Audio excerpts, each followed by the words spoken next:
choke's took itself off, is it? Huh? The choke has took itself off.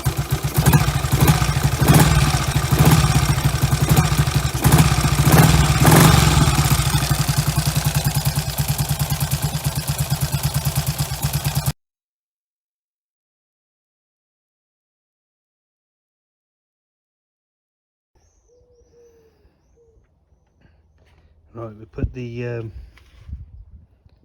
sealant, the cleaner part of the tank sealer in and rinsed out, so that's now evaporating away. We've got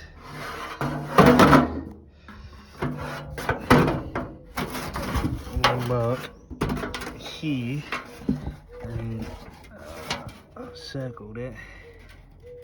If you think up there, right there is a teeny crack, but other than that, the bottom of the tank is alright. So let's let that sit in the lovely hot sun and get lovely and dry for us, and then we'll see what we've got to seal that up with. Well, I've got some of the metal putty in there, which looks rough as guts, but never mind. All it's got to do is hold the slosh in long enough for the slosh to seal the pinprick, and the pinprick is pretty much under the middle of that lump. So let's see what we can do. The rest of the tank is not that bad, but let's let that cure overnight, and then see if it'll hold the slosh for us. So we've had one round with the sealer, and it's looking pretty good in there. Spilled a bit around the thing, and then our dribble.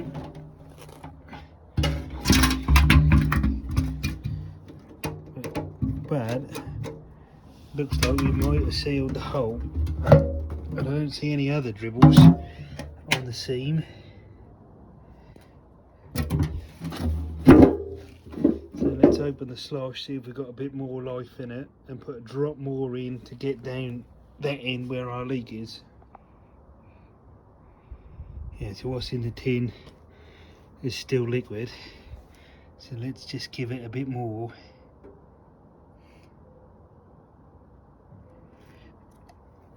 In there, and see if we jiggle it round.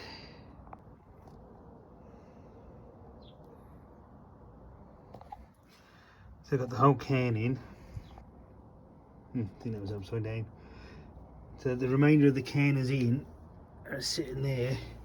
So I've been around here, flipped it, tried to get up to here without coming out the filler, tipped it down, tried to get down to these cheeks, and just keep turn it, give it a few more minutes, and then I'll dump what's left in there out of there, and then because it sets in here.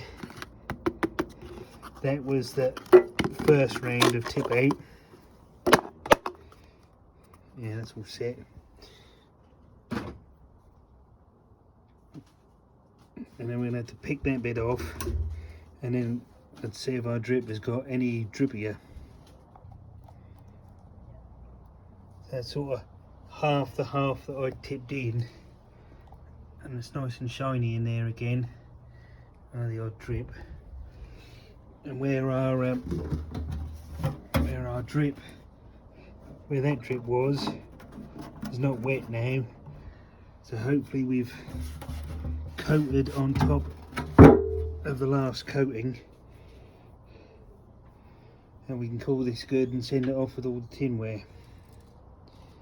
So next job, have a look at the engine plates, see where we're at. Right, so excuse the mess, but that and that came out as one out of there. This is where we think there might be some twisting, so this might need to go to motor liner and be trued. And they're my original plates, and there are my eBay plates.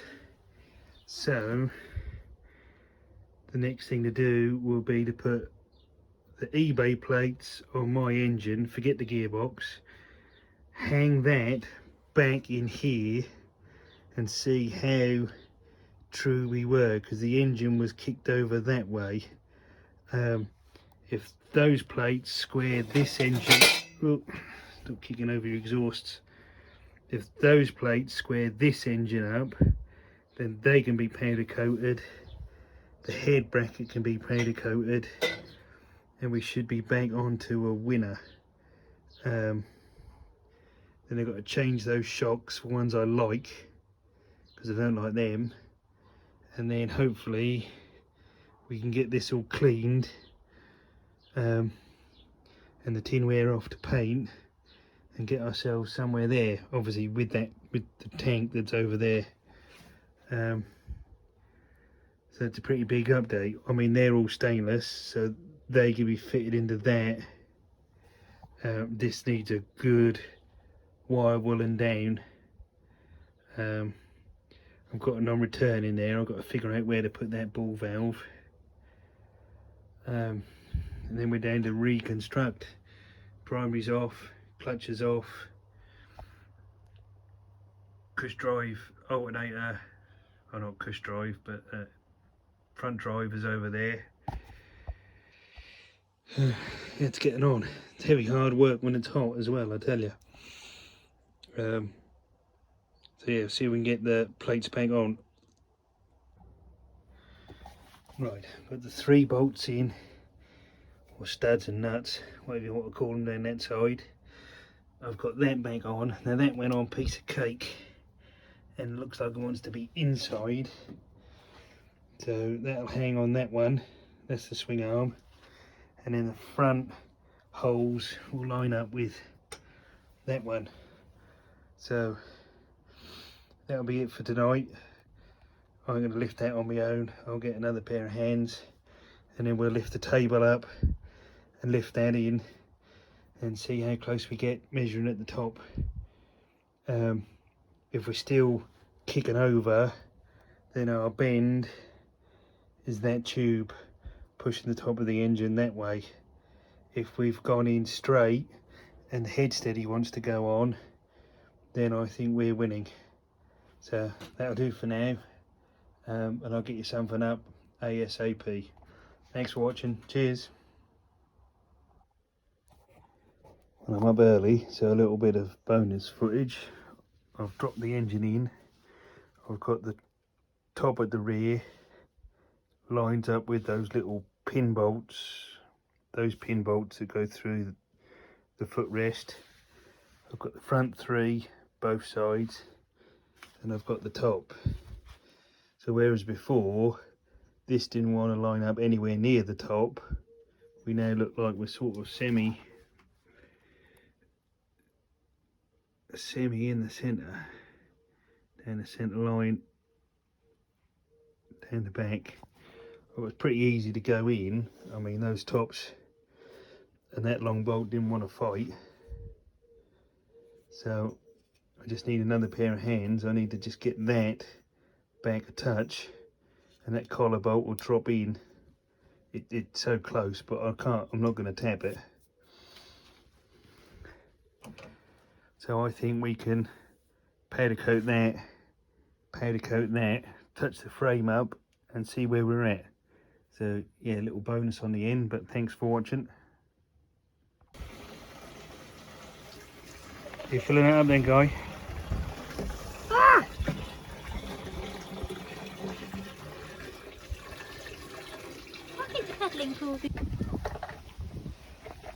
Well, it's brimmed up with water, but more importantly, no dripping. So we can tip that out. Oh, there's 2 wins.